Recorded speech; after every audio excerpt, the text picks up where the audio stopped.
All right, Friday forecast time. Louisiana Tech coming to town. Huskers coming off their first win of the season, first win under Matt Rule. Sean, let's talk about what happened here on Saturday. Kind of an electric night, and a game that not only the Nebraska team needed, I thought Nebraska fans needed as well. Yeah, just a spark to this season.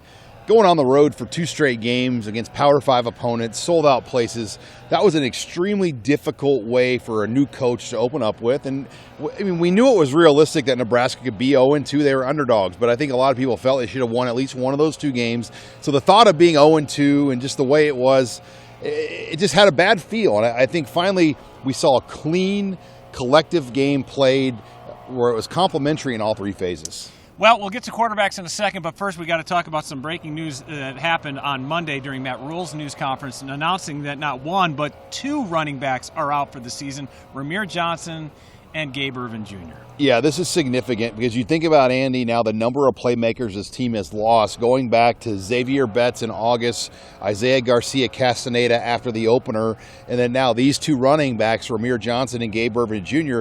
There was a time where they had too many running backs and they had too many quarterbacks on this team. When A.J. Allen was here, it's like, boy, you'd love to have A.J. Allen back right now at this moment. And you think about the quarterback position, the same things. They had 6 quarterbacks. Now they have 1 healthy and 2 battling injuries in Chuba Purdy and Jeff Sims. So the running back thing is significant, though, because it really tells you that it's Anthony Grant's show. Emmett Johnson has never played a down of football before at Nebraska. Quentin Ives, a true freshman.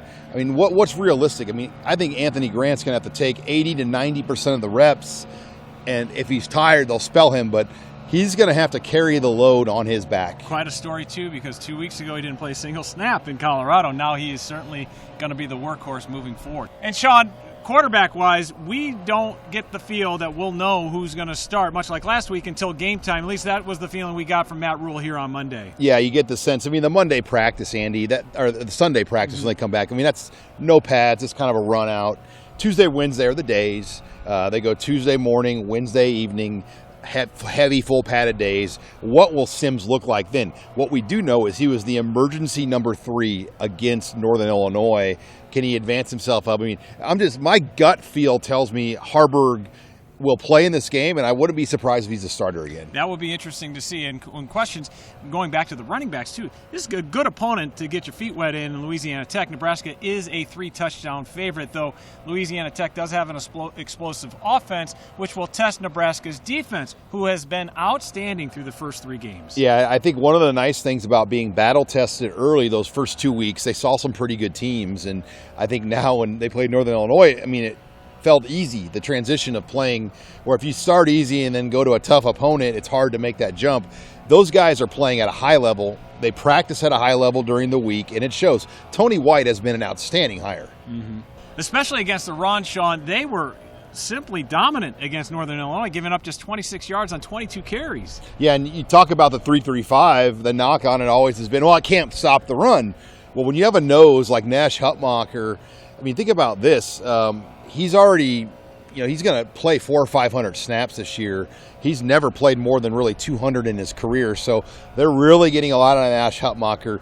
He was involved in 6 physical solo tackles where he just moved people, and I think his play in the middle, along with Ty Robinson and some of these other veterans, has really helped this defense play well against the run. Yeah, 2.5 tackles for loss for Nash on Saturday. And we did get a good news out of Cam Lenhart.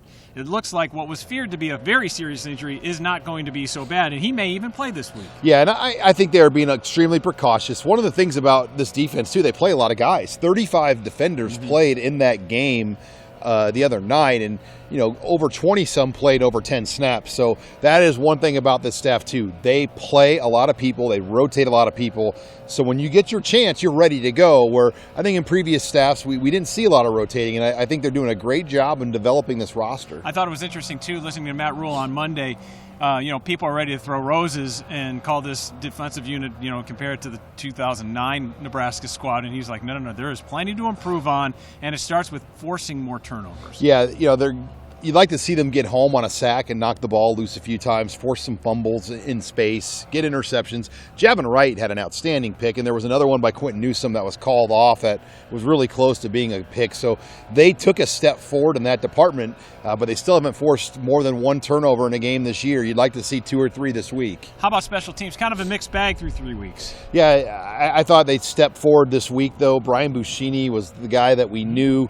I thought his punt down to the 1 was huge because it led to points before the half. It helped Nebraska get up 14-3 by pinning Northern Illinois back so deep there in the second quarter. And those plays matter in a game like that, especially when you have a defense like Nebraska. If you can set the table inside the 5-yard line, that's going to ideally result to points for your offense. And finally, talking about the atmosphere here on Saturday, one of the all-timers, and Matt Rule, was just blown away.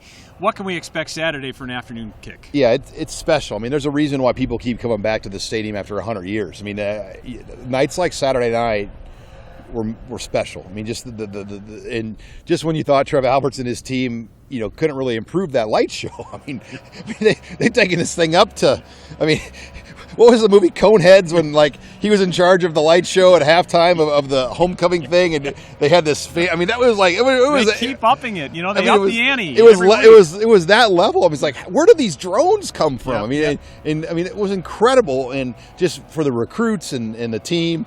I'm only bummed that we may not see another night game all year. Now the Maryland game could be at 2:30, which in November.